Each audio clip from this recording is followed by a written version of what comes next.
Ayun. Magandang umaga po sa inyo mga ka-farmer. Let's go farming na po. Pang 5 araw na po ngayon ng ating alagang sisiw, 45 days. Nagbigay na po ako sa kanila ng prevention for 3 days. Half dose lang po binigay ko. Nag-start po ako magbigay nung day 2. Natapos po kahapon. Ngayon po, ang aking binigay lang sa kanila ay tubig. Para may flush po yung mga bakterya na pinatay na antibiotic.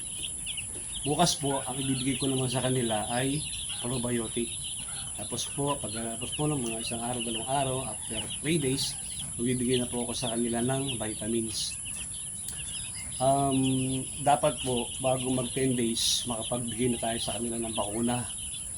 Usually naman po kapag ang mga sisiw galing sa mga hatchery maayos, mga ganda, pagkapisa po, nagbibigay na po sila ng shot o ng vaccine.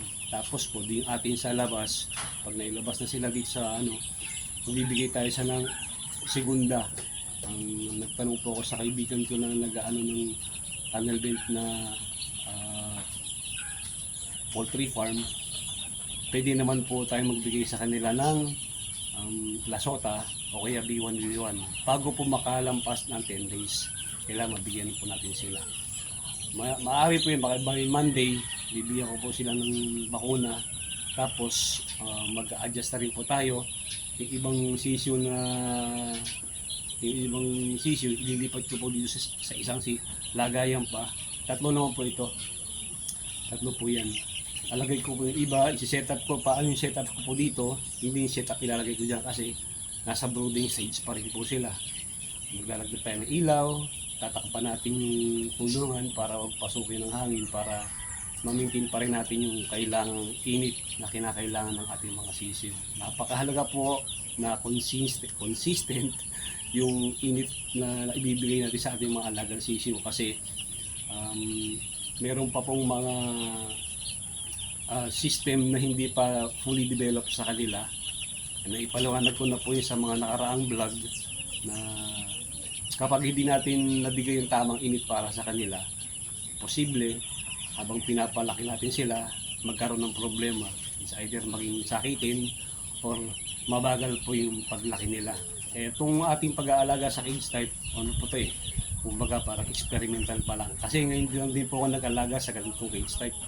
Pero kung titignan po yung pag-aalaga po, yung pag-brooding dun sa malaking kulungan, mas challenging kasi ang laki po ng kulungan, isipin nyo kukulong nyo yun para wag pumasok yung malakas na hangin, yung malamig na hangin para ma-maintain natin yung kailangang init nila. Mas challenging po yung pero ito, madali lang po ito.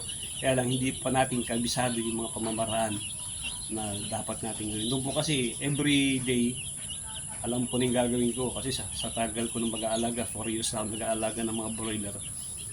Yung practice ko na yun, alam ko na yung gagawin ko, pang-adjustment, anong gagamitin ko, saan ko lalagay.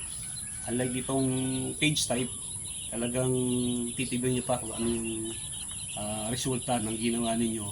Sakaling medyo sablay, hindi pwede kayong mag-adjust, pwede nyo baguhin para hindi ma-stress yung ating mga alagang sisiw. Napakahalaga po yung ating mga sisiw ay laging relax, malakas kumain, malakas uminom. Pag sila po ay na-stress, dun po posible na bumapit sa kanila yung mga sakit na nasa paligid.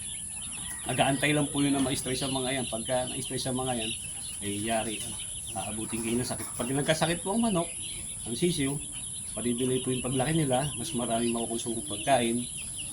Imbis na tumubo tayo ng maganda-ganda, di mababawasan pa. Ayan, sana po magtuloy-tuloy yung magandang panahon. Ngayon naman po, di masyadong mainit, di masyadong malamig dito sa Quezon.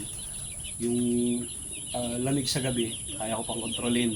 Kaya ko pang maglagay ng mga tabing kasi maliit lang po yan. Unlike dun sa malaking kulungan ko, pinagkakarga ko ng 500. Talagang papalibutan nyo siya ng lona, papalibutan mo ng yero yung ilalim para pumasok yung lamig sa loob ng kulungan.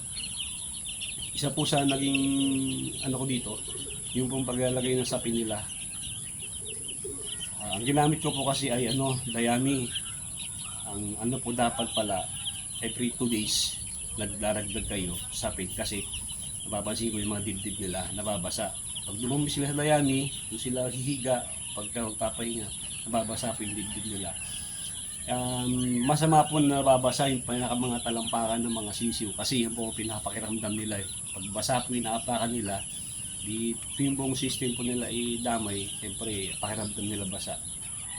Kaya mahalaga ng ating sapin o yung pinakatungtungan nila ay tuyo. Kaya dapat pag ganitong dayami, maglalagay tayo ng maglalagay. Depende sa dami, depende rin po sa size ng kulungan ninyo. Kapag mas maliit at marami sila, dapat at least everyday nagpapatong kayo ng dayami para yung kanilang tinututungan ay tuyo. Nagtimbang po ko kahapon ng ilang piraso. Nasa 105 to 115 grams po. Tinignan ko po sa chart. Pasok naman po tayo. Hindi pa lang po ako nakakapagtimbang ngayong umaga. Sana po by Monday makapag-transfer na tayo ng iba. Makapag-set up ng isa pang cage type na kulungan para yung space nila mas medyo lumuwag-luwag. Ayun, maglalagdag tayo ng pakainan, maglalagdag tayo ng painuman, maglalagdag tayo ng pailaw. Ayan, maraming salamat po sa inyong mga ka-farmer. Maraming salamat po sa mga bagong nag-subscribe sa atin, sa mga kaibigan na po natin sa Bata, Ilocos Norte.